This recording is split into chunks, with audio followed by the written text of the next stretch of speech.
Bannange ekkanisa eri Makerere erimu amawanga ga buli ngeri, erimu abazungu aba buli kika, gattako abayindi aba buli ngeri.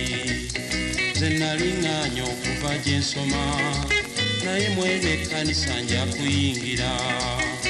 Mulimu amawanga ga buli kika, Yesu akuyita agendayo olabe.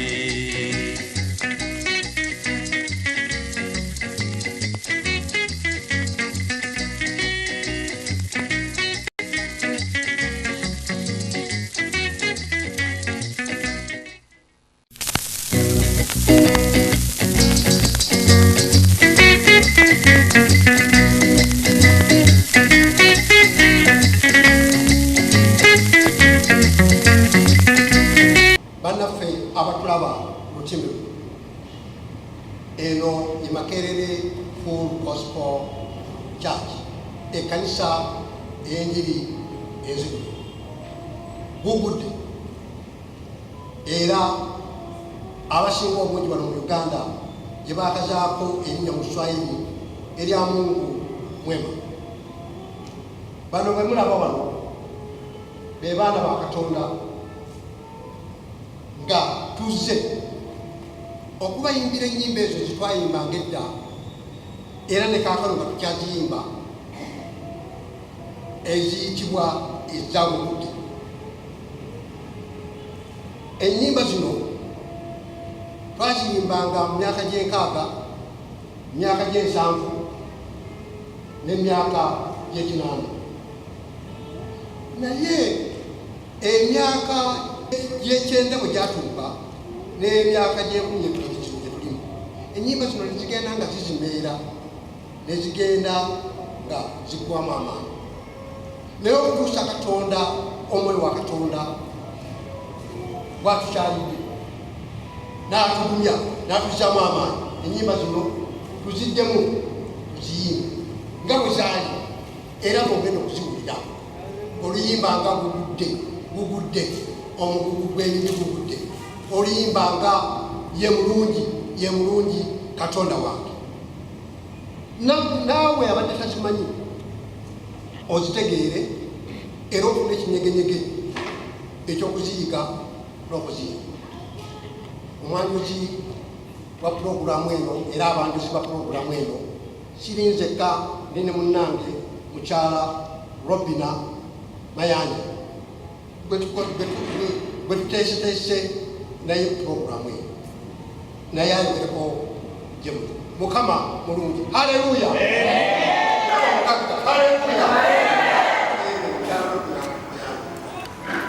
Mukama yeebazibwe. Haleluya! Otomewaka. Haleluya! Baaniriza nnyo mwennyinaze Yusufu Sande Mukasa original. Amannya gange ze mukyala Robina Mayanja. Nange ndi musanyufu neeyogeddeko n'okuzimba okulaba nti ngenda ku Shiro TV nga omwanjuzi w'ennyimba ez'enjiri ezijjuvu. Mu Bayibuli Zabbuli 1:7 egamba nti mumutendereze Mukama kubanga kulungi okuyimba. Okutendereza Katonda waffe kubanga kwa ssanyu ate ttendo liwuuma. Ennyimba zino ze tugenda okuyimba mu myaka egyo zaawonyanga, zaalokolanga, abantu baalokokanga, abalina ebibi baggibwangawo, ebigwe ebyokola byonna byayokebwanga. Amaanyi agotwagala geeyongera ogenda mu maaso mu myaka, mu byasa bino ebyaffe abakyali abalamu. Era nga muwuliriza ennyimba zino, njagala musumulwe, mube baddembe, munyumirwe, muwoomerwe, mweyagale nga muwuliriza ennyimba zaffe. Mukama bamuliisa.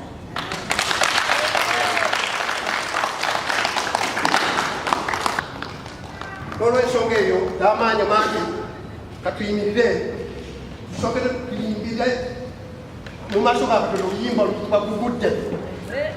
Ennyimba zino tuzitumye erinnya the golden gospel songs and testimony.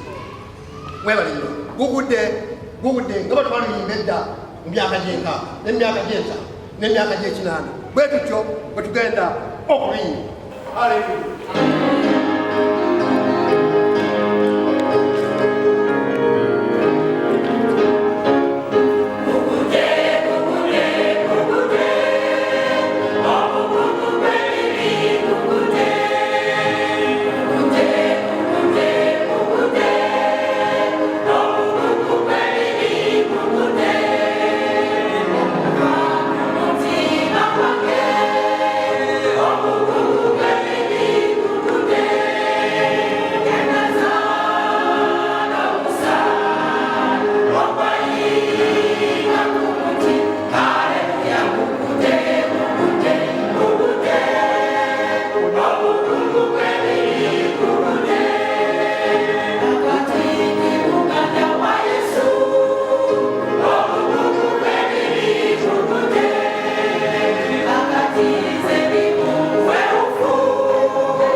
Tetusobola kuyimba nnyimba zino ne tuziva ku ntandikwa ne tuzituuka wakati ne tuzimaliriza nga tetwogeddeeko ku bamissionary baffe Yesu Kristo Katonda omukulu be yakozesa mu myaka gy'enkaaga okutuleetera ennyimba zino. Baazireeta mu Luzungu ne zituusibwa mu Luganda.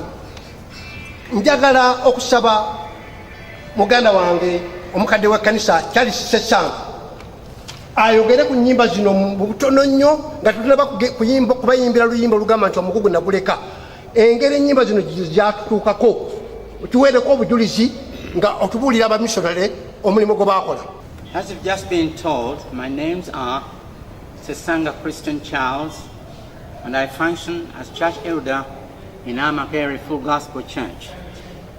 I was one of the first 3 church deacons that were appointed way back 1965, the other 2 being the late Leo Ruchibigango and the late Simei Chaklese. Reverend Douglas HUGH LAYZELL means so much to us as the pioneer of this work of the gospel of power in Uganda, and as our senior pastor from the beginning until the day Dictator Amin expelled all missionaries. Our every thought of this man, Douglas HUGH LAYZELL, is nothing but sweet and grateful. Bob Weger is another missionary, and Sharon Weger. We hope you are there. You have all along been very faithful and exemplary. Marion Peterson was actually my mentor. Marion, every young person should have seen how your dear friend, the late Lou Peterson, loved and pampered you.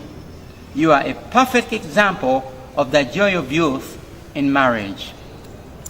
As I've been asked, I'm going to read what Pastor Layzell wrote as a preface to the songbook way back in those beginning years. The Book of Song of Ennyimba Ez'Enjiri Ey'Amaanyi, 1960s, and the very opening introductory words of Pastor HUGH DOUGLAS LAYZELL, while recommending it to all Pentecostal churches in Uganda. The words of Pastor HUGH DOUGLAS LAYZELL, Senior Pastor, MAKERERE Full Gospel Church, 1960s, in his preface said, "The first full gospel songs in Uganda were translated in 1960, soon after we began work in Kampala. Except for a few hymns, there were none of the well-known evangelical songs of choruses in Uganda. And as far as we know, there were none of the distinctly Pentecostal songs and revival choruses. So it was with a sense of destiny that we gave to the Luganda-speaking people of East Africa their first full gospel songbook under the title Ennyimba Ez'Enjiri. It was enthusiastically received by the believers, and these first few songs were wonderfully blessed of God in helping to introduce and spread the message of the full gospel revival. One of the first Baganda to receive this gospel of power, as it is now known in Uganda, was Brother Ezra Chikonyoko. He soon began to work with us full-time, and providentially, we found had a gift for a song translation.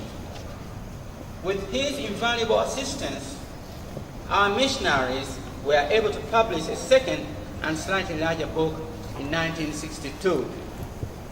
The demand for this little full gospel songbook exceeded our expectations, and soon the supply was exhausted. We were deluged with the requests for songbooks, not only from our own workers in Buganda and Busoga, but also from those of Pentecostal assemblies of Canada, whose pastors, working chiefly in eastern Uganda, were asking for more copies of our Uganda songbook. We are happy to cooperate with Reverend Carl Bombay of the Pentecostal assemblies in this effort, who has helped to make this songbook possible at this time. And we do express our appreciation of the continued support and prayers of our parent society in Canada, Glad Tidings Missionary Society, in each forward step in this pioneer full gospel work. It is with a sense of taking great strides forward that we send forth this new and enlarged book of full gospel songs in Uganda under the title Ennyimba Ez'Enjiri, as every spiritual movement in every country has always been accompanied by a spirit of song. Our prayer is that these full gospel and revival songs, which have blessed multitudes in the English-speaking world and have been instrumental in carrying the Pentecostal message forward in many countries, may be greatly used of God in this last day of Holy Ghost revival in Uganda. Douglas HUGH LAYZELL, Gospel Mission to Uganda. Hallelujah. Ebigambo bya muganda waffe omusumba HUGH LAYZELL bye yatwanjulira nga batuleetedde ennyimba ez'enjiri, era tumwebaza bonna waali Katonda akuwa omukisa Pastor HUGH LAYZELL ne mukyalawo AUDREY LAYZELL. Mwebale nnyo, mwebalire ddala. Tugenda okuyimba oluyimba olugamba nti omugugu naguleka. Eyo Yesu gye yakola ki? Gye yanfiirira. Haleluya! Ndowooza mukitegeera ddala bulungi bwe mukitegeeza nti omugugu naguleka eggologoosa. Omugugu naguleka.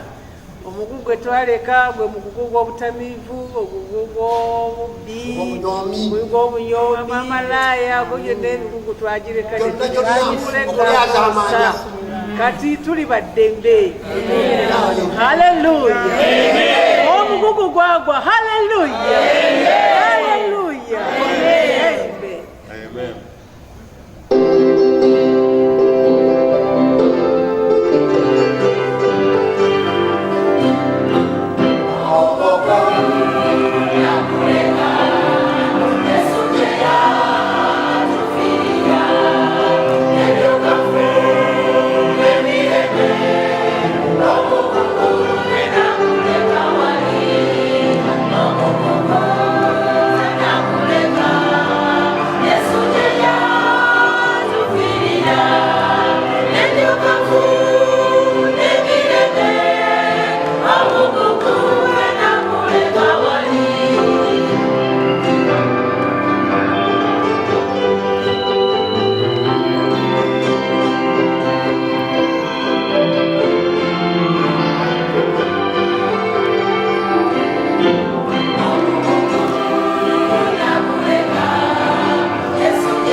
Hallelujah. Amen. Oluyimba ye mulungi. Oh, God is good. Mungu mwema. Bateeka nnyo ekkanisa ya Makerere Full Gospel Church. Ekkanisa ey'enjiri kumaawo. Mu myaka gy'ekaaga mu nkaaga abantu ne balokoka. Abantu ne beerenya emibiri gyabwe. Abantu ne baagala oluyimba Katonda mulungi. Ebyamaanyi oluyimba luno byabigamba nti Eriya yali muddugavu nga munaggana era ebyo byasituka ne tusaasaana mu Central ne mu East Africa yonna. Oluyimba ne lufuuka anthem yalugudde Makerere Full Gospel Church. Kati tuyimba oluyimba luno n'essanyu. Kansabe abaana ba Yesu bayimbe tuyimba oluyimba luno naye nga tutera kuyimba ngera oluyimba njagala okugala kuyita muganda wange breakfast. Oluyimba luno kiki terukomako? Kiki kyowulira oluyimba oba luyimba ngedda kyotekigembulukamu. Mukama waffe mulungi nnyo wanjawulo. Ennaku z'omwezi nga 15 1996 Ssaabazaali 12 lwe nakkiriza Yesu Kristo okubeera omulokozi wange nga mbeere n'akulabye nga genze kugula emmere naye n'enkanga nagenda kwekanga nga fukamidde ku madindi gange nga njatudde Yesu okubeera omulokozi wange okuva olwo n'okutuusa essaawa ya kaakano Yesu asigala nga mulungi gye. Haleluya.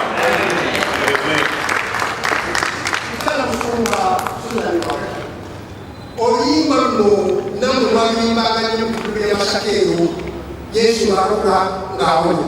Twagala okutegeeza ku bujulizi obutono oluyimba luno amakulu ki lwe lwabakolanga mu biseera byammwe eby'Masaka Full Gospel Church.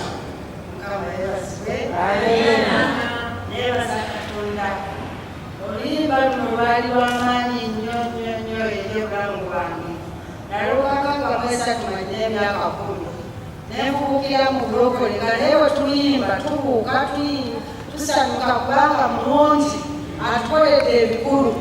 Nze okuva olwo lwe nalukakanga mu 3 ne kaakano mpulira lonsitula lonsizaamu amaanyi. Ndi mukadde naye kati bwe luyimba yimba mbuka atendereza nanga Yesu ankoledde ebirungi. Yimba olwo bamuweere otu nanga lwaggwanga tukunze biyita oluyimba lwaffe olw'eggwanga ly'abalokole. Mukama yeebazibwe ndi musanyufu nnyo kubanga ankoledde ebikulu. N'olw'ensonga eyo kati tuyimba n'essanyu oluyimba ly'ebulungi Yesu aba kuwa ekisumuluzo.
Haleluya.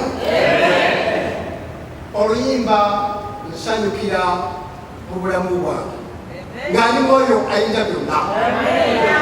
Watukolera nnyo, tukolera nnyo nga tuli mu kiseera eby'okusinza n'okwebaza Katonda nga tulowooza k'oyo atunyweza.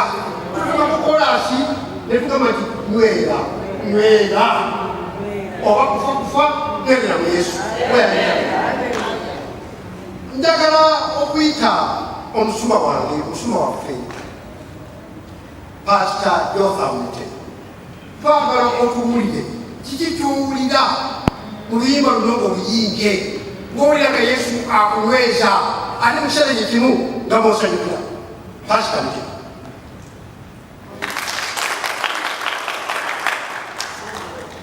Oluyimba luno lwa makulu nnyo gye ndi. Oluyimba luno lwe lumu ku nnyimba ezasingira ddala okunkomako era n'okunsanyusa nga naakalokoka.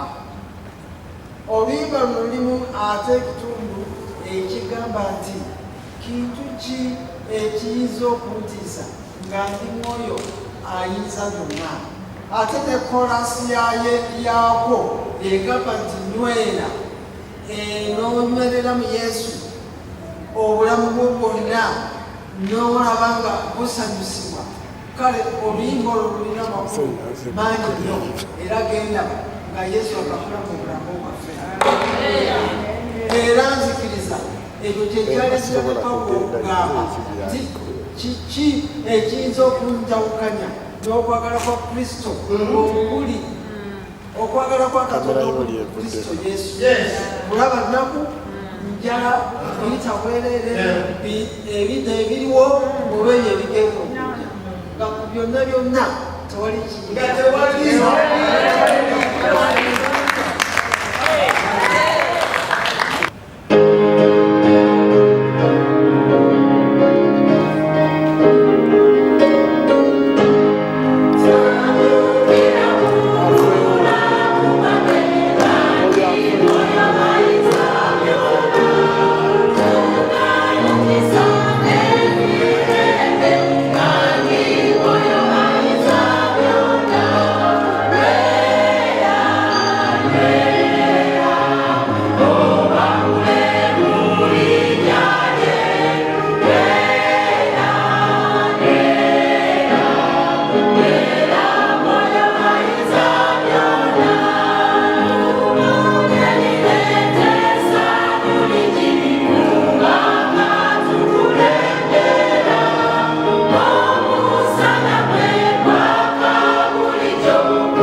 Naye oluyimba lwe wammwe ne mmanya nti mu Yesu mulimu ekyama bwe namusenga nali size 14 kakati ndi 45. Ebintu Yesu birimu amaanyi. Disanyusa kakati wandisesa wafuna Yesu wamusenga wafuna muti.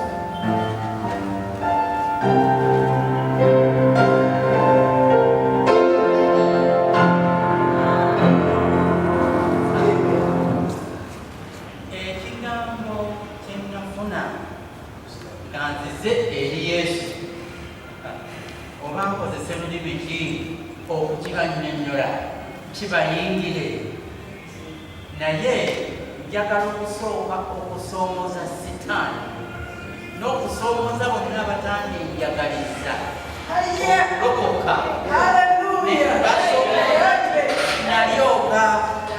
nalyoka ne musenga.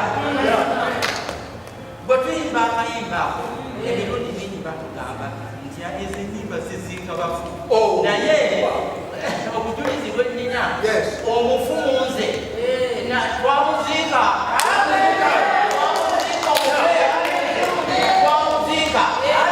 kati ndi kitonde kijja eyabimanya luli ateeka okukubirwa akasonso nti nalyoka nenkola kisenga mukama wange ensi yeyinza okujulira naye omusajja oyo ndowooza mulokole nga tomugambye naye n'akulaba n'aga nti ekigambo ekyo ndowooza nange njagala kulokoka.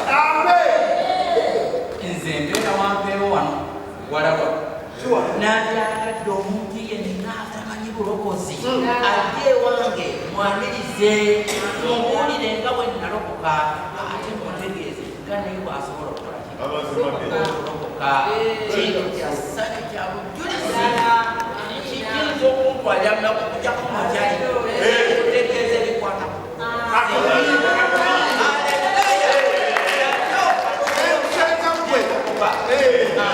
Hallelujah. Oh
Mukama ne tusanyuka ne tuyakuza ne tusina amazina kusumba waffe mukyala muti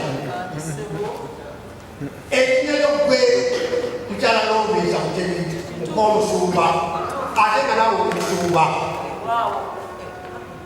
bwe tuba oluyimba luno okusanyuke olowulirirawa sebo webale nnyo munange bwotaalinze naliwo kankulu omwaka gwali gwa 1967 olunaku lwakutaano nenzija wano mu kanisa nga sinnalukuka nasanga jjajja lwegereze taata wa musumba Hyuleze Polo nga yabuulira musajja mukulu naye bwe yabuuliranga yabulira ku mutwe essanyu siyinza kukyerabira ekyo nagenda okulaba nga buyesikamu bwange nemwaba omusajja omukulu olwo okwenyenya ati bwe yamala n'agamba abantu abalina okuddayo ekabaddeyo abalina okujja maaso bajje maaso balaba omwoyo omutukuvu ono yaani nengamba omwoyo omutukuvu netunula abafuluma bafuluma abagenda maaso bagenda maaso nenga ati nasabye maama nzije mu kanisa tajja kunvuma kangende maaso naba omwoyo omutukuvu ono yaani nenkwata akatono enfukamira bangi andi abafukamidde bataddeko emikono nengamba yikakati zegenda kusaba ntya kengenda kuwanika nti emikono nembeera awo ngamukoze bweti naye kabajja nateekako emikono naboogera ebintu byesitegeera agamba ye kanisa eno nga mulimu abantu ab'engeri enyingi daki nentuulamu genogange eri omukazi mukulu atuyanye ayogera byesitegeera nensibirira maama naye nali nkyali awo amaanyi aganzikako saagamanya emikono ekyali bwekiti nasanga giri waggulu n'abasajja 10 abali awo nga temusobola gisa ate nzijukira nga eddoboozi eryali limalako ekkanisa lonna wabula kimu kyezijukira nti nagamba nti Yesu onsasire mu kusala mu bimbimbi okuva olwo munda yange nebanga nendoboozi liga nti ddala ntegedde waliwo Katonda jjukira omwezi gwali gwa 12 sekukulu ng'eneetera okutuuka naye siryangayo sekukulu eyasanyusanga eyo kubanga namanya ati Yesu siyinza nakinyonyola mukala ate tekyakomaawo naye omwaka bwe gwakwako nga mmaze okulokoka olwo twalina okugenda n'okugulira enjiri ewandegeya nesanga nziruse budusi misinde okuva ene Makerere okutuuka ekewandegeya nga kyekibungujja sanyu kubuulire tekyakoma ku ekyo mu kiseera ekyo naye ne mu kiseera kino nze munange saamala ngagasanyuka nga n'abalala basekaze nensigalawo nga sisesi naye essanyu ebiririmu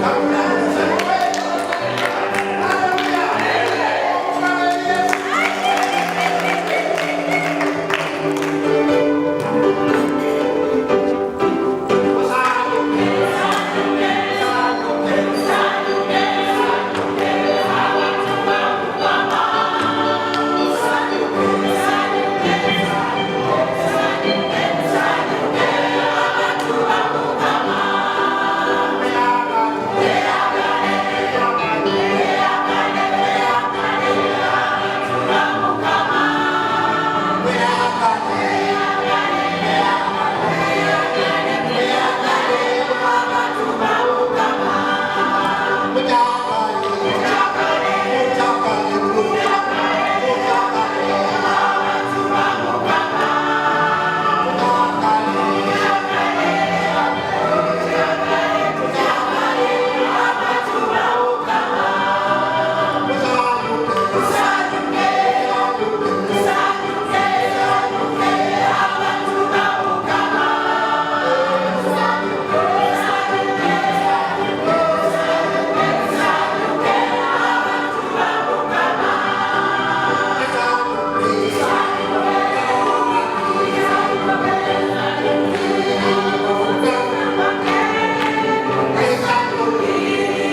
mu mwoyo gwange mu mutima gwange ng'ekkanisa yonnengegamba nti wa nga tuddamu nti mu mutima gwange. Haleluya.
ndatebezaga enchiri ndamuherezaga oba kiki ekiroho nkamara kumalira ndaherezaga Yesu emisana n'ekiro na nyamusana ndamuherezaga nga Jerusalem.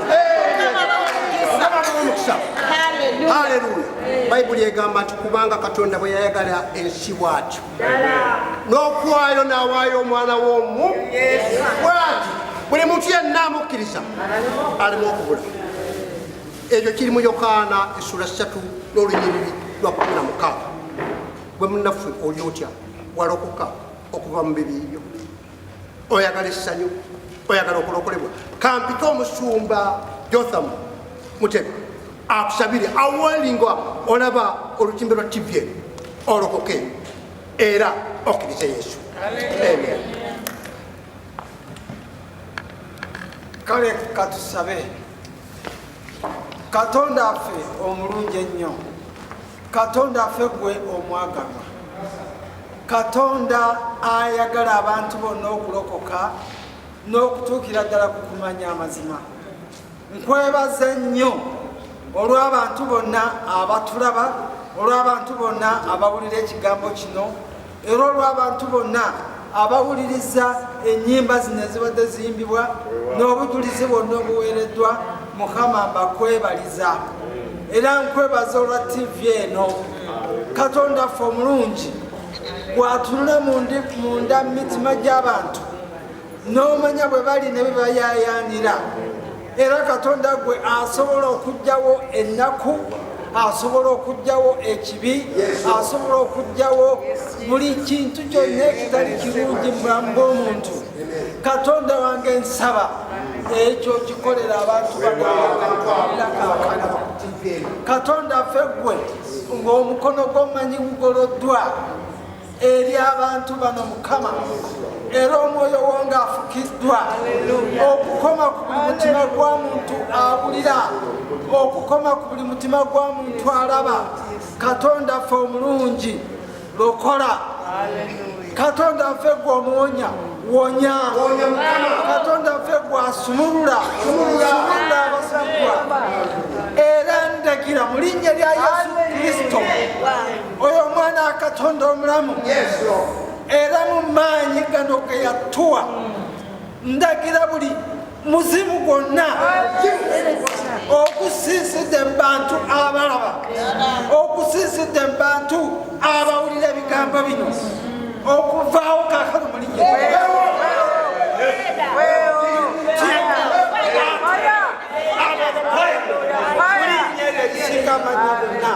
erya Yesu Kristo Mukama waffe.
On behalf olw'ebitundu ebyabano wadde tubazaala ne gw'ozadde omukubira engoma n'akola ki akukubira engoma n'azina, tubeebazizza nnyo okuwaayo ebiseera byammwe, okolekayo emirimu gyammwe, okujja ne mukwataffe bamaama bammwe, bataata bammwe, bakojja bammwe. Tetujja kuboneka nga tetubasabidde mikisa. Leka omukisa gya Katonda gisegeera okutegeera egisinga okutegeera wano mu Uganda ne mu nsi yonna. Kibongereko, Mukama abongereko vision mu buweereza bwammwe, mukulaakulane mu mirimu gyammwe, ne TV show ebe the first mu Uganda muno, ne Bukude TV ebe the first, era bagyeyunire tusika emyoyo gyonna gy'abanna Uganda. Abaana abatono abakulu baswitchingeko Share TV ne Bukude TV. Erinnya lya kitaffe omwana. Amen. Amina.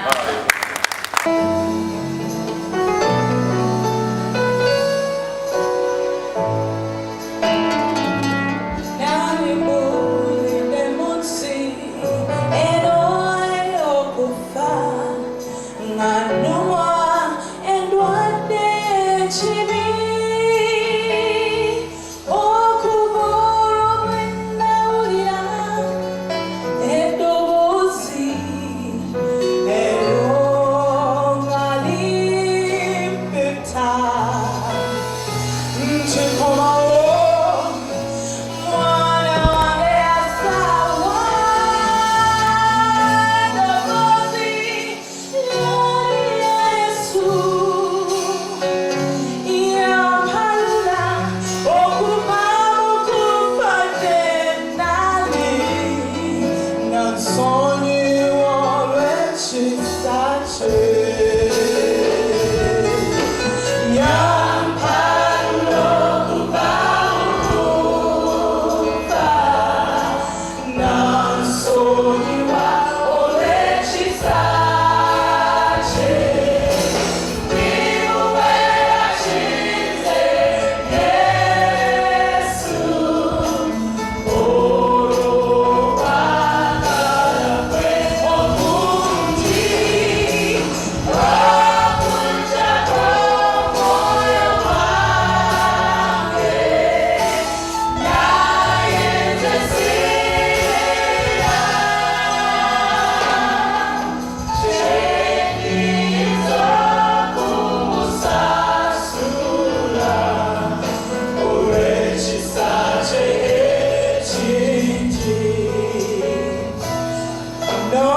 amazima yandokola katonda wange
ekkanisa eri Makerere erimu amawanga ga buli ngeri, erimu abazungu aba buli kika, gattako abayindi aba buli ngeri.